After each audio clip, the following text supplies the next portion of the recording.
Hello everyone, and welcome to my General Hospital official channel. I hope everyone is having a wonderful day. Before we begin, please hit the subscribe button and give this video a thumbs up. General Hospital didn't stop there, as the production quickly sent off a beloved character, Blaze, and let Jacqueline Grace Lopez depart, while keeping an unpopular character, Natalia, around. Sometimes we understand why shows make certain choices, and other times we're left scratching our heads. And General Hospital's breakup of Christina and Blaze after building them up and pushing them through Natalia's homophobic slurs is absolutely worthy. Heck, the show even called in Perez Hilton to show the girls how committed they were to each other, only to end the partnership like a bad habit. That last sentence stung because, after Blaze left on tour with Miguel, Sonny persuaded her to stay. With their star performer leaving Port Charles, Sonny decided to abandon the record label he had recently founded and invest in Deception as a silent partner instead. He only agrees to give them money if they hire Natalia, who was recently sacked. Lucy? Her appointment as Deception's CFO was undoubtedly unexpected. Tracy's reaction when Natalia and Brooke Lynn told her about Sonny's investment was significantly less surprising. Look, we adore Eva LaRue and are overjoyed to have her on our screens, but why on earth would General Hospital decide to kill Blaze while keeping her problematic mother? Natalia has not won over the fans, with her attempts to control Blaze and the homophobia that nearly wrecked her daughter's life and career. We understand keeping her in town while her daughter is present, but not this. Furthermore, breaking up an LGBTQ+ relationship while keeping the woman who struggled to accept it is hardly the best message General Hospital could have conveyed. At the very least, they could have spent more time developing Natalia, helping her grow, and redeeming her into a figure that fans could root for.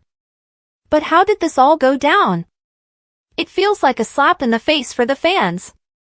Meanwhile, Felicia and Mac chat to Spinelli about what he and James were discussing earlier.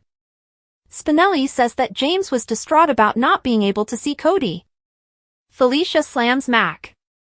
Natalia swings by Sonny's to say farewell before heading home to Puerto Rico. She updates him about Blaze's tour and Blaze and Christina's breakup. She expects Christina to elaborate on it. She comments that her daughter does not want her to accompany her on tour, thus she has little reason to stay here. Sonny inquires, "What if I give you one?" Natalia doesn't have much cash right now, but Sonny has an idea. He phones Brooke Lynn, who is finishing off breakfast with her mother. He invites her to come over because he has a proposition for her. Lois and Brooke Lynn arrive to Sonny's. Lois claims she was intrigued when Brooke Lynn stated he had a fresh business proposition, so she went along. Sonny says he was excited to invest in a record label for Brooke Lynn and Blaze. Brooke Lynn is aware, and they had to put things on hold while Blaze was on tour. Sonny indicates that the money he placed aside is still available, and he'd want to invest in Deception. Sonny wants to be a silent partner, and his money will assist the company return to profitability. However, he insists that they hire Natalia. He claims Natalia will protect his money since she understands numbers, is an excellent negotiator, and will do what is best for Deception. Brooke Lynn recommends meeting with her grandma to discuss this further. Brooke Lynn and Natalia leave, but Sonny urges Lois to stay. She does, and he apologizes to her. He reveals that he recently discovered that his medication was not working and is currently striving to get things back on track. Lois appreciates him informing her, and she saw he was off, which she now understands. He asks if they are pals, and they square again. She responds, "Friends, always." Square? Not so much. She asks again where the money is coming from. He promises that it is genuine. She believes and loves him, but she does not want the feds to look into her daughter's business since he is attempting to impress the new woman in his life. Tracy believes Cody cheated on her at the stables or distracted her with his constant questioning. Sasha enters with Cody's cap, and Tracy leaves when she receives a call from Brooke Lynn. Sasha hands Cody the hat she discovered and says she has regained her wits. She is tired of playing it safe and suggests they do this. Cody inquires, "Do what?" She pulls him into a kiss. Maxie rushes in and apologizes profusely as they become serious. She wonders if either of them has seen James. Brooklyn and Natalia meet with Tracy at Deception to discuss a bank investment in the company and Natalia's potential hiring. Tracy asks what Natalia's position would be. Natalia was thinking about CFO. Tracy wants to know the name of the bank that is investing in them. Brooklyn reveals that it's the Bank of Sunny. Tracy says, "Over my dead body." Willow informs Drew and Michael of her intention to return to nursing today on General Hospital. Felicia and Maxie are still upset with Mac, and Sasha and Cody's romance is disrupted once more. Drew and Nina wake up together in her bed. Drew needs to meet with Sasha and the caterers for the fundraiser planning this morning, but Nina believes Sasha can handle it. He believes skipping the meeting would be a bad idea, so she distracts him with kisses. Drew recalls that they make love, which was a great way to start the day. He also points out that they went 10 hours without saying anything negative to each other. He needs to get going, but they intend to meet again soon. Spinelli and Mac try to play frisbee with James in the park, but he is unhappy and uninterested. Felicia and Maxie gaze at Mac, and he wonders, "What did I do?" Spinelli wants to talk to James alone, but he says he is bored. Spinelli asks what James wants to do, and he admits that he wants to ride horses with Cody, but Grandpa Mac declines. Meanwhile, Mac informs Felicia and Maxie that the ranch he located for James to ride on is fantastic, but Maxie claims Cody isn't present. Maxie informs Max that this was not his call, and James that he could not see Cody. Maxie believes Cody has been punished enough and walks away as she sees Nina arrive. Felicia warns Mac that he has made a serious mistake and that she cannot get him out of it. Mac says he doesn't need Cody in his life. Felicia replies, "Fine." She tells out that the longer this continues, the more it will harm his connection with James.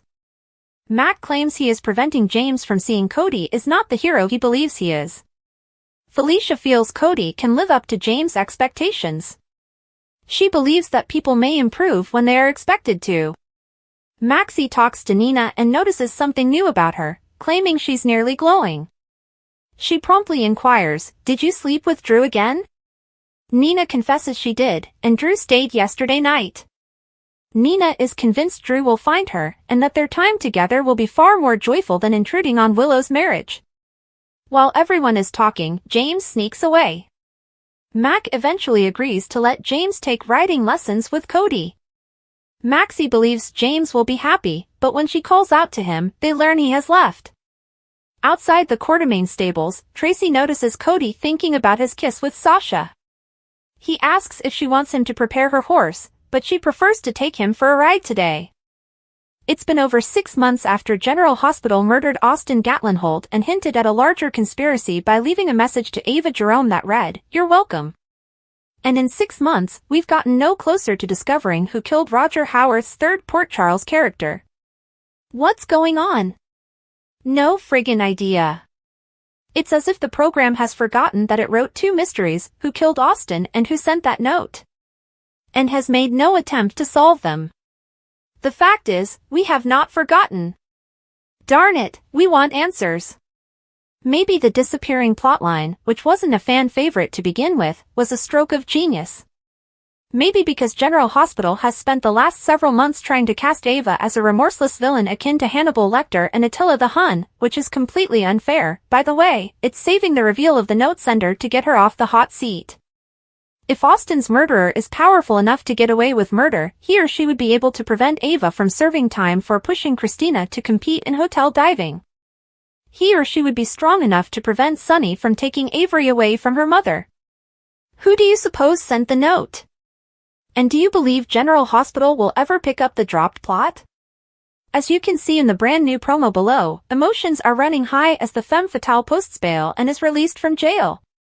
Christina could have died from the freefall into the pool, Carly reminds Ava. Her baby did die. However, Christina's former stepmother does not appear to be the one Ava should be concerned about. A distraught Molly tells TJ that we need to do something about what happened to us. They're not the murdering type, though. They're more likely to file a civil complaint with the assistance of this returning figure. Jason, being aware of the recent developments, asks Sunny what he intends to do. A good question, and one that Ava finds terrifying. Christina, on the other hand, appears to be planning a particularly heinous murder. I can promise you, Christina responds. Ava is going to pay for what she did. We'll be all right with it as long as Sunny, Carly, Jason, and others pay the consequences of their crimes. I can't wait to watch how the soap's new headwriting team manages to map an escape path for Ava from the corner into which she has been painted. Soaps.com has the most recent General Hospital spoilers from Monday, August 12th, through Friday, August 16th. While one woman receives an enticing offer, another is taken aback by a frightening phone call. Also, a life-altering decision is made, as is a surprising arrest. Continue reading for more on the upcoming drama in Port Charles. Everything could change for Christina and Blaze when the singer receives a very tempting offer. How much risk will Willow take by making such a big decision? Maxie is going to learn more information as Nina decides to confide in her.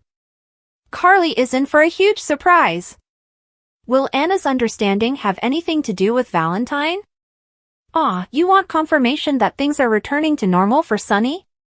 He has once again taken Jason into his confidence. Christina takes a decision that may surprise some. Carly's admonition to Ava draws battle lines between the ladies in Sunny's life once more. Tracy says it's time Violet learned a little history. John has another strategy. I wonder if this one will be more successful than his last? Michael's remarks leave an impression on Sasha. Tracy gave Violet a history lesson yesterday. What will she teach Cody today? Gio lends an ear when Jocelyn needs someone to chat to. Lean in close and listen as Willow shares a confession. Being a godfather, we have to presume Sunny's offer today is of the you can't refuse sort. Does Maxie have a valid reason for concern? Someone is about to be startled when Michael extends a somewhat unexpected invitation. Cody to the rescue. Or at least Cody in the attempted rescue. Felicia and Mac are typically on the same page, but tonight she's telling him what she believes he should hear. Jason updates Sunny on the latest. Jason, like a hound with a bone, digs and discovers exactly what he's seeking for. Who is on the other end of the unpleasant phone call Laura is about to receive? One soap opera's performers recently let loose and revealed decades of backstage secrets. Someone is going to get a pair of matching bracelets from John, who makes a fairly impressive arrest. As if they hadn't gone through enough in recent weeks, Molly and TJ are forced to make a devastating decision. Meanwhile, Sunny approaches Christina and offers her a promise. But will it be one he can keep? General Hospital spoilers predict that Agent John Jagger-Cates will devise a new strategy and hope it pays off. John is clearly determined to defeat Sunny Corinthos, but he is up against some formidable obstacles. For starters, Sunny is now taking the correct medication, so he has a lot clearer head and will not be as readily provoked. John had earlier tried to get under Sunny's skin at the courts and provoke him into a physical altercation, but Michael Corinthos stopped him. Sunny is no longer on placebos, so John can't anticipate locking him up to be as simple. Sunny should be able to control his rage and be more cautious about having meltdowns that could land him in jail. Agent Cates intends to prosecute Sunny with considerably greater crimes, so he'll need another tactic to keep him in prison for the long haul. However, John's best hope of persuading Jason Morgan to flip on Sunny was lost when the recorded evidence against Carly Spencer disappeared. Even so, John will remain focused on his Sunny takedown target, which leads us to the new plan we discussed. It appears that John will tell Ava Jerome about his plans before taking action. Maxie Jones will experience alarms during the week of August 12th to 16th. It appears that James West will face another problem, but Damian Spinelli may also be involved. Spinelli and Sam McCall devised a ruse to steal Agent Cates' credentials, allowing them to gain pressure on Jason. Spinelli couldn't destroy the evidence against Carly, but he still unlawfully hacked the system, with Sam as his accomplice. John knows when his credentials were last used to access the tape, so he may recall that day at the pool and conclude Sam was operating a hoax to assist Spinelli. Will John be able to collect enough evidence to capture these criminals? GH has left a loose end here, so John may understand this as a completely new avenue for Jason to pursue. According to General Hospital teasers, John will make a stunning arrest on the August 16th episode, so Jason will be furious if Agent Cates detains Spinelli and possibly Sam as well. According to our predictions, John may once again persuade Jason to flip on Sunny and save other people he loves about, so we'll keep you updated on all the worrisome news and tight spots. According to General Hospital spoilers, the breakup between TJ Ashford and Molly Lansing Davis is inevitable. Christina Corinthos Davis has been predicting Molly and TJ's separation for a long time, but she never imagined it would happen this way. TJ and Molly love each other, but it isn't always enough for a relationship to overcome the obstacles they face. The loss of Molly and TJ's baby child could be enough to end their once happy domestic partnership. Of course, this might lead to new romantic partnerships for TJ and Molly. Thanks for watching. If you like this video, so please don't forget to subscribe my channel and don't miss any update.